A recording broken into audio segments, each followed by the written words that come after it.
No programa Hora e a Vez da Pequena Empresa de hoje, você vai ver. Todo dia é um grande desafio para os micro e pequenos empresários. Por estarem focados no dia a dia da empresa, muitas vezes deixam de notar pequenas conquistas. Uma maneira de alcançar os objetivos e comemorá-los é através da criação de metas e marcos. Acompanhe as dicas dadas pelo professor Henrique Júnior. No quadro Pequena Notável, conheça uma empresa paulistana que é pioneira na fabricação de calendários personalizados e tornou-se sinônimo de qualidade em todo o Brasil. A nota fiscal no Brasil terá o valor do imposto pago pelo contribuinte no Brasil. A lei foi aprovada em novembro pela Câmara dos Deputados e sancionada pela presidente Dilma Rousseff. A medida entra em vigor em junho de 2013. Saiba mais com o Dr. Antenor Nogueira da Rocha. E ainda, confira uma entrevista exclusiva com o presidente do Instituto Brasileiro de Economia e Finanças, Jenner Ferreira.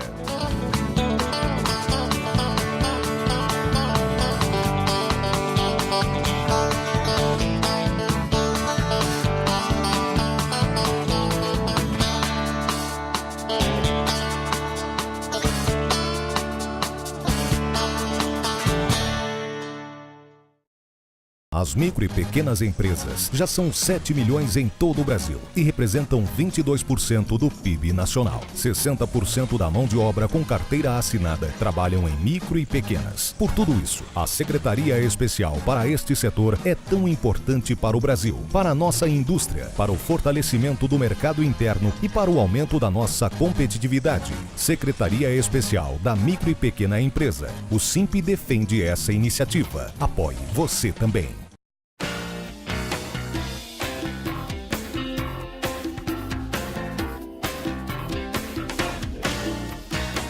Todo dia é um grande desafio para os micro e pequenos empresários. Por estarem focados no dia a dia da empresa, muitas vezes deixam de notar pequenas conquistas. Uma maneira de alcançar os objetivos e comemorá-los é através da criação de metas e marcos. Acompanhe as dicas dadas pelo professor Henrique Júnior. Bom, então pessoal, se a gente fosse colocar isso em ordem, como que a gente poderia fazer a organização da nossa empresa, né, e a organização das metas da nossa empresa? O primeiro passo, obviamente, é planejar, estabelecer objetivos claros e fazer com que esses objetivos tenham características que a gente possa perseguir eles no futuro. Segundo passo é fazer com que isso se transforme em metas. Como que os objetivos se transformam em metas? Primeira coisa, tem que ser mensurável. Eu tenho que poder contar isso daí para poder fazer o acompanhamento. Então, por exemplo, perseguir 5 novos clientes. Isso é um bom exemplo de meta mensurável, né? Dá para contar os 5 novos clientes. Outra coisa importante que seria importante a gente fazer é dimensionar em que período de tempo isso vai acontecer, né? 5 novos clientes quando? Em 1 ano, 2 anos, 3 meses? Quanto tempo vai demorar para eu adquirir esses 5 novos clientes, né? A terceira coisa que é importante a gente dimensionar, né, é se isso é factível, se isso é viável e se eu consigo fazer o atingimento desses 5 novos clientes no prazo de 3 meses que eu estabeleci. Perseguir metas que não são atingíveis frustra toda a equipe da empresa.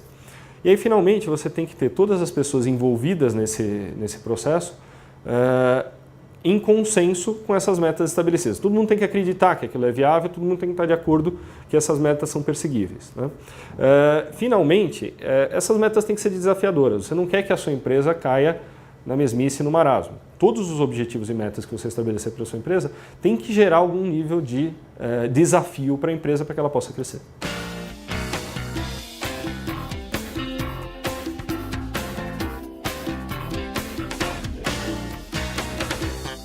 As micro e pequenas empresas já são 7 milhões em todo o Brasil e representam 22% do PIB nacional. 60% da mão de obra com carteira assinada trabalham em micro e pequenas. Por tudo isso, a Secretaria Especial para este setor é tão importante para o Brasil, para a nossa indústria, para o fortalecimento do mercado interno e para o aumento da nossa competitividade. Secretaria Especial da Micro e Pequena Empresa. O SIMP defende essa iniciativa. Apoie você também.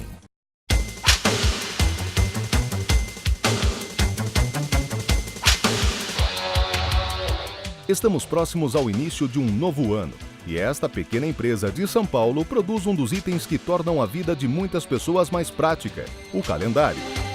O negócio deu tão certo que hoje possui uma extensa cartela de clientes em todo o país. A CompuLaser iniciou as atividades há cerca de 20 anos e com foco em impressão comercial, folders, catálogos, malas diretas, e com o decorrer do tempo ela veio se especializando em calendários personalizados e hoje é o nosso produto carro-chefe, representa cerca de 40% do nosso faturamento.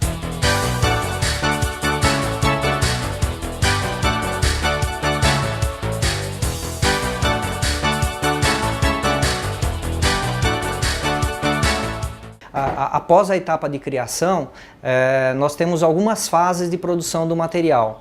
A primeira fase é a fase de gravação das chapas de impressão. Depois nós vamos para o processo de impressão, que pode ser offset ou digital. E depois nós vamos para a parte de acabamento. No caso de acabamento, esse ano nós fizemos um investimento e adquirimos o que há de mais moderno no mercado para acabamento de solução de calendário personalizado. Então nós temos uma máquina que já faz o alceamento, ou seja, a intercalação das folhas do calendário automaticamente, e uma outra máquina que já fecha os calendários também automaticamente. Então assim, nós temos no mercado hoje o que existe de mais moderno para a produção de calendários personalizados. A empresa sempre investe em máquinas mais modernas, além de contar com uma equipe de designers que procura atender às necessidades dos seus compradores. Um dos grandes diferenciais da CompuLaser é a equipe que nós temos. Então assim, temos uma equipe especializada para a produção de cada etapa do trabalho. Então são profissionais capacitados, treinados, que somados à tecnologia nos trazem o resultado esperado, que é uma empresa certificada, premiada e consolidada no mercado. Você acaba de conhecer uma empresa que está comprometida com o desenvolvimento do nosso país e que traz ideias práticas e inovadoras para o dia a dia de todos os brasileiros.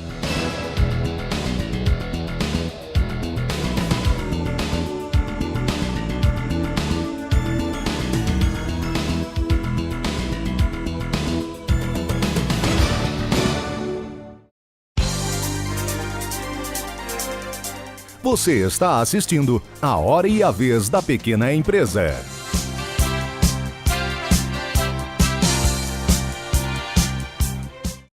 A nota fiscal no Brasil terá o valor do imposto pago pelo contribuinte no Brasil. A lei foi aprovada em novembro pela Câmara dos Deputados e sancionada pela presidente Dilma Rousseff. A medida entra em vigor em junho de 2013. Saiba mais com o Dr. Antenor Nogueira da Rocha. O que ocorre?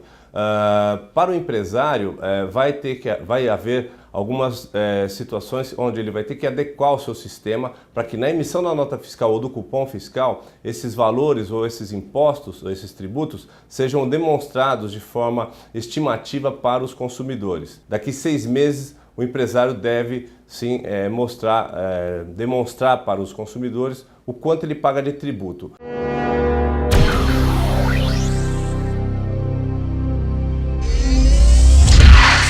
Por exemplo, se ele compra um refrigerante por R$ 2,50, R$ 3, esse valor já tem, dentro desse valor já tem os impostos, os tributos e inclusive a margem de preço, a margem de lucro que o empresário aplica.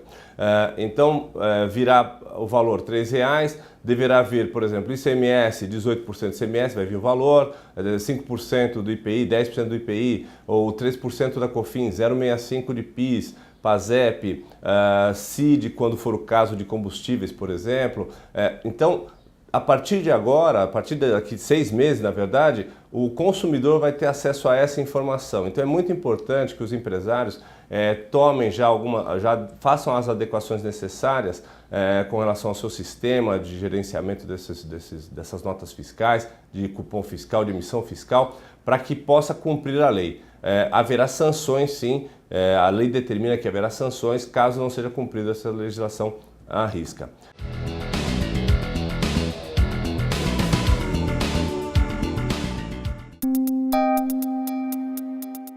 Entrevista da semana.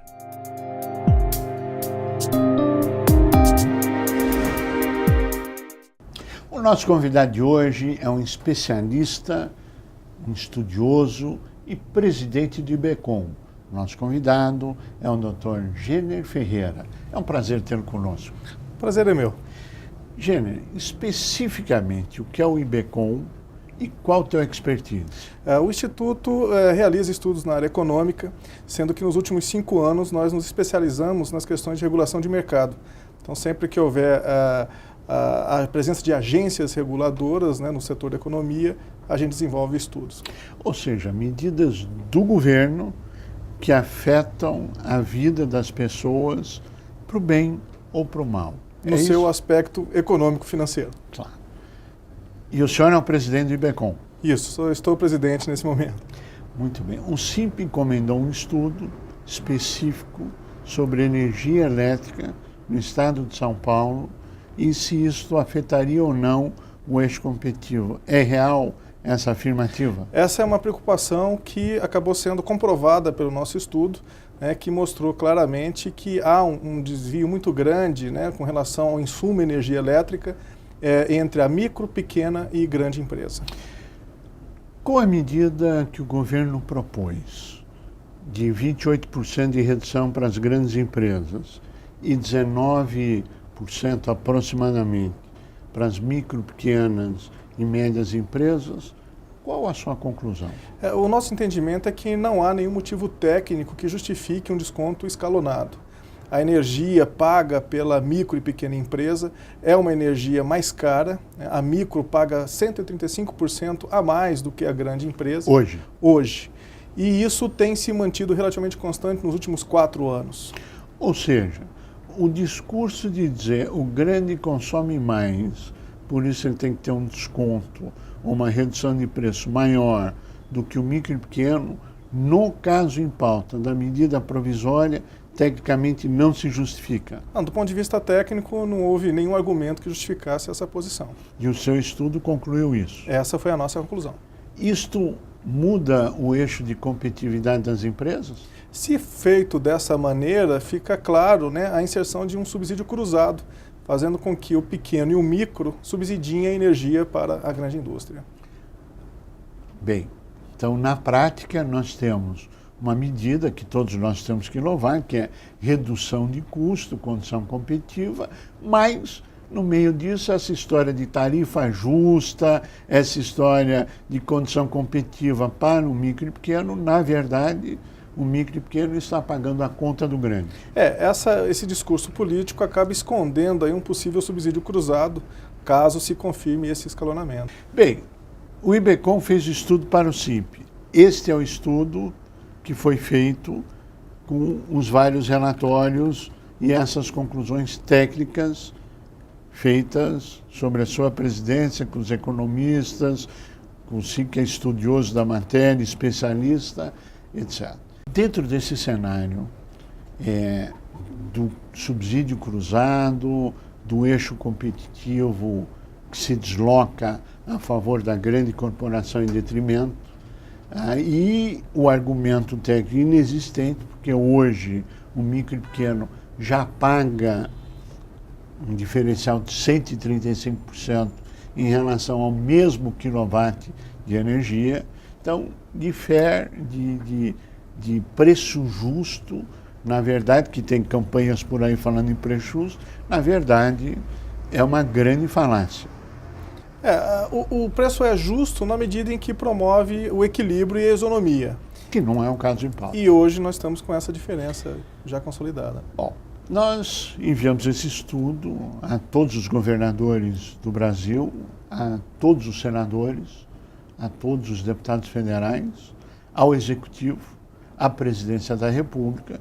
Estaremos aguardando novidades nesse cenário e muitas perguntas virão técnicas sobre o tema e tenho certeza que o senhor vai estar à disposição para resolvê-los. É isso sempre mesmo? Para esclarecer as dúvidas que forem geradas. Bom, muito se fala e muito vai se falar daqui para frente sobre energia elétrica. Qual é o grande desafio na sua avaliação, tecnicamente falando, do que está colocado na medida provisória? Ainda existem muitos pontos do ponto de vista regulatório que precisam ser mais bem esclarecidos. Nós temos uma rede inteligente que está prestes a ser implantado, mas mais do que isso, consolidar a política de preço. Os processos de revisão tarifária vêm ocorrendo desde o ano passado e começa a se mostrar sinais de que a pequena concessionária também pode estar sendo penalizada por esse modelo que está sendo discutido hoje em dia. Ou seja, os pequenos pagando a conta de novo. Mais uma vez, com esse cenário se aproximando. Mas temos certeza que a presidente Dilma Rousseff, que é uma pessoa sensível, uma pessoa inteligente, se não agora, no futuro bastante próximo, vai reolhar essa posição, porque eu tenho certeza que ela não quer prejudicar em hipótese alguma a micro e a pequena empresa. Mas o tempo é o senhor da razão. Vamos dar tempo ao tempo e o voto de confiança e acreditar na presidente nesse sentido. Nós chegamos ao final do nosso tempo e eu pediria as suas considerações finais. Esse é um momento extremamente importante do ponto de vista energético no setor brasileiro e eu acredito que a medida muito bem-vinda e ela certamente trará benefícios. Porém, o resguardo político, o acompanhamento será fundamental para que isso se traduza em ganhos reais. Jânio Ferreira, queremos agradecer muito, parabenizá-lo pelo estudo, pela sua participação, que a partir de agora, o estudo encomendado pelo SINP está no nosso site e é público, à sua disposição. É www.simp.org.br. E ouça o início do desdobramento desse estudo, do posicionamento do SINP, da ASIMP e do posicionamento do senador Assir Gurgatz. Estive recentemente em uma reunião com o grupo de empresários de Rondônia, filiados ao Sindicato da Micro e Pequena Empresa do Estado, o SIMP, onde o presidente desse sindicato, o nosso amigo Leonardo Sobral, juntamente com o presidente da Associação Nacional dos Simpes, Dr. Joseph Couri, levantaram uma preocupação com relação ao custo da energia elétrica para as empresas brasileiras. Eles me chamaram a atenção, em particular, para o tratamento diferenciado que as micro e pequenas empresas terão em relação à grande indústria na redução da tarifa de energia elétrica para o ano de 2013. Anunciada pela presidenta Dilma Rousseff no dia 7 de setembro desse ano, e que faz parte das disposições previstas na medida provisória número 579, mas eu quero me ater a uma questão específica dessas MPs de energia. Trata-se da redução da tarifa de energia para o setor produtivo brasileiro. Em pronunciamento que realizei na semana passada, chamei a atenção para o impacto dessas medidas para o consumidor doméstico, que aguardam a redução de até 16% na tarifa para o ano 2013. Considerando que a tarifa de energia foi reajustada em 18 estados nesse final de ano, num percentual médio de 10%, o impacto direto para o consumidor doméstico será pequeno. E renovamos nosso apelo à nossa presidenta Dilma que mantenha a redução real na tarifa para todos os brasileiros.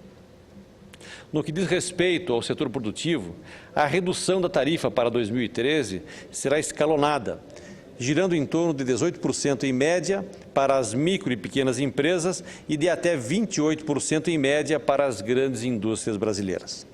Considerando que atualmente o quilowatt-hora que a micro e pequena indústria paga no consumo de baixa tensão chega a ser 26% mais caro que o valor pago pela média indústria e 135% maior do que o valor pago pela grande indústria. Considero que esse tratamento escalonado na proposta de redução tarifária mantém uma política injusta para os pequenos produtores, que contribuem da mesma forma para a economia e geração de divisas para o país, e principalmente para a geração de emprego para o nosso país.